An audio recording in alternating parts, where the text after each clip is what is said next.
Yes. Welcome back to the channel. It's the KT Productions. Welcome one, welcome all. Shout out to everybody. Peace to everybody.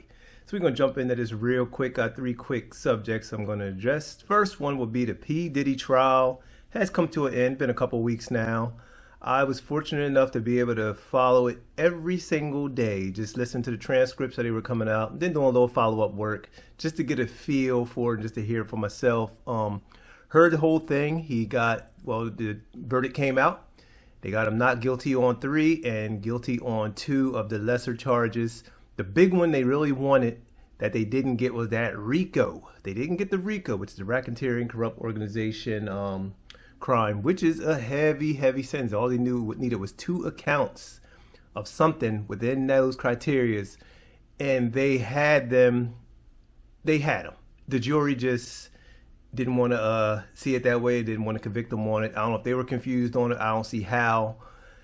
And a lot of people felt fine with it. A lot of crazy sickos out there. That dude, I heard it all. He's a sick individual, man. He's definitely twisted and was definitely doing federal crime level, in my opinion. He was doing some serious crazy stuff. Now, having all that baby oil is no crime. That's put that aside. Other than that, all the other stuff, the beating up people, the guns, the drugs, it was a lot of just crazy stuff in there. And the reason why it wasn't RICO was because of his organization and using the money in that organization to pay for this stuff. When you have a business or you have a corporation or whatever, and you're sending people in your business to go get drugs for you, to go do this for you, to go do that for you, you're using people within your company to do those crimes. Those are crimes. That's what gets you wrapped up in the RICO. It was letter to the law. They laid it all out. What it was, the jury just didn't want to convict on it for whatever reason. But my opinion, definitely guilt was there. That's neither here nor there now. They only got him on 2 accounts, which is prostitution, moving prostitutes around the guys, sex workers, whatever, sending them over state lines or paying for them. That's all they got him for, those 2. But those 2 hold 10 years apiece. Will he get that? I don't know. If I was telling a friend of mine, like, if he's not a made man, which I'm starting to think that he's kind of an inside guy. I think he may be protected still. If they sock it to him, and if he get big numbers, at least 10 years, they done with him. Anything less than that, 5, 4, 3, 2, 1, they giving him another shot, and it's like, hey, straighten up. That's the way I feel. If he gets something big, if he get 20, I doubt it'd be 20. If he gets 10, I'm thinking definitely he's out of their graces. He may still be in their good graces. He's probably keeping his mouth shut, not telling on nobody else. They probably got the videos they wanted to get out of the house, and they're going to probably take it light on him. If they take it light on him, he's an insider, made man, kept his mouth shut, played his role, continue to play his role, but just kind of go away because he's kind of tainted at this point, I believe. So that's kind of my Diddy wrap up. But there was some horrible stuff in there. You had to hear it. If you didn't hear it, I was able to hear it all. Yeah, it's crazy. And they were definitely crimes in there. Like I said, this whole beating people up. You a businessman, you beating people up, being gangster, running around, that stuff, it don't really get you nowhere. You see where it got all of the CEOs. Look at Suge right now. He's the head of Death Row. He's in prison. Look, Puff sitting in jail right now and could possibly go do some numbers in a prison. Or not. We'll see. We'll see. If he's a made man, 5 years and under, and he'll get out probably 2, 1, if that. If anything. Who knows? Who knows how it's going to play out. So October 3rd is when they go back to court for all that stuff. I'll check it out and see. It just got overwhelming. It was crazy. A bunch of sick stuff, bunch of crazy stuff. Definitely crimes all in there. There was that jury, man. I think the jury was definitely starstruck and just wanting to be done with it. I think they were kind of getting over it. One juror got thrown out, then another juror, he's doing interviews. He was an alternate. He wasn't even in on the verdict process. So he's running around talking. So it's interesting. It's very interesting. But yeah, they didn't like it for the RICO. But hey, if not, he'll be back out here and possibly will do the same thing, or he'll straighten up and just lay low. But he definitely is. He dodged a bullet because that RICO carried life. And the letter to the law on the federal level, it was definitely RICO stuff in there. They just didn't want to see it that way, and that is that. But next subject, moving on. We're going to move on to Fat Joe. Recently, he's on his show. I think it's the Joe and Jada podcast or something, or Jada and Joe 5, whatever. I don't watch it. I don't really mess with Fat Joe. Shout out to Jada, though. like Jada, you know, I like what he does, but I think it should have been Jada and Styles. Those two should have been doing the show, not Fat Joe. But anyway, Fat Joe did come out and pretty much say that Latinos were not doing hip hop in the early days. He stated it, and I'm gonna play the audio. I got queued up right here. Shout out to Urban Politicians TV. He went and grabbed it, and he got the piece. So just listen closely. Listen.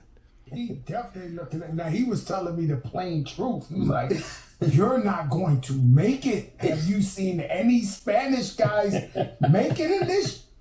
You're done." And I'm from the soil, the Bronx, and my father actually saw hip hop born. He was like, "There's no other Spanish people doing this, Poppy. Like, you have no chance." And I'm in the kitchen writing on the table. But then they become our biggest fans. Yeah. Right. Yeah. Oh, what? Yeah. You heard that. Yeah. I'll never forget, man. My dad recited big. So you heard Fat Joe just now and said they are no Puerto Ricans doing this. Had Puerto Ricans been doing this from those early days, he would have been seeing them. He was not seeing them. So he got caught up in his own lies about hip hop being a black culture, hip hop being a Hispanic and mixed culture. It was definitely created by black people. Fat Joe stated right there. He's been capping in line for a little while here now, and he just said it at his own mouth. So that is pretty much into his discussion with it, as far as I'm concerned. And that leads me to my next little dilemma dealing with this same subject. On the screen right now, you should be seeing a group of people. Now, shout out to Latino people, man. Shout out to the Mexican people. Shout out to Dominicans. Shout out to all people, pretty much. This is no shade towards you. This is just something I seen and something I witnessed. The hip hop shop here in Phoenix is dope that I always support and I go to Trill. In downtown Phoenix, dopest hip hop shop you could ever visit. But they had a recent event where when I first saw the lineup, I didn't see no brothers in this show. And this picture you're seeing right here, it's kind of some hip hop people in there. The owner's in there.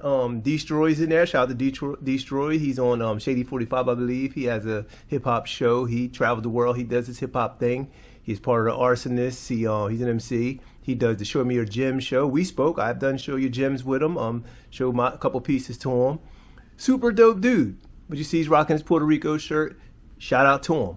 But this event they threw seemed like kind of like a Just For Us show. I don't know. It just seemed a little strange. You got Gonzo on there. He's the hip hop photographer.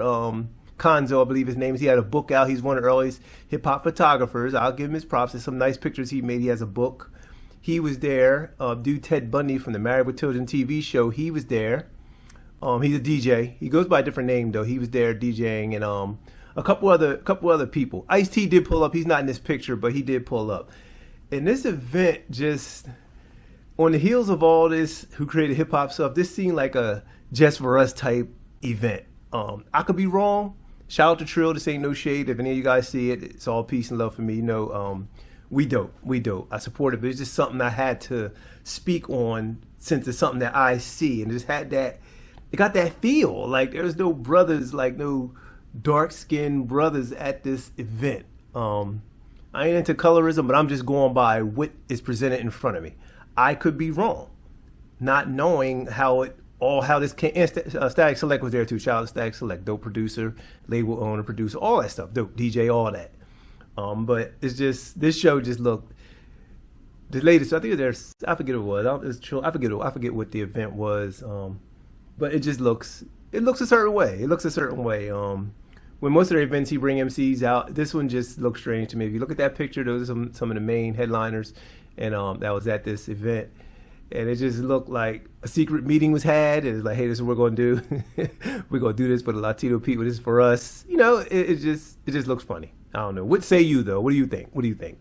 It could be far-fetched. I could be wrong. But just going on site in the way Trill had been rolling and bringing hip hop to town with some dope people. Shout out to him. As many people I have met because of this shop and because of the owner. Man, he brought some dope people out. Chuck brought some dope people to the scene that I probably would never met if he didn't bring them there.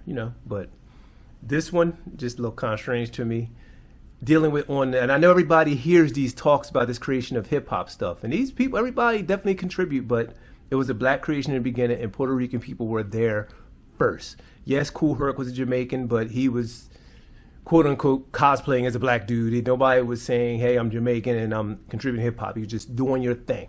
So that's where I'm gonna land the plane right there, man. Thanks for checking on this video. Hey, thumb it up, thumb it down, do whatever you want to do. Drop a comment. I don't know, follow the channel if you want, but I'm gonna just keep it 1,000 over here. Just something I had to speak on, something I saw, and I do support the shop, man. Just something I just this one looked strange to me. I gotta say it looked strange to me, and like I said, you just heard Fat Joe finally coming around. Oh no, blacks were doing it. Yeah, my dad, like, what are you doing? He was a Cuban. Said his father was Cuban.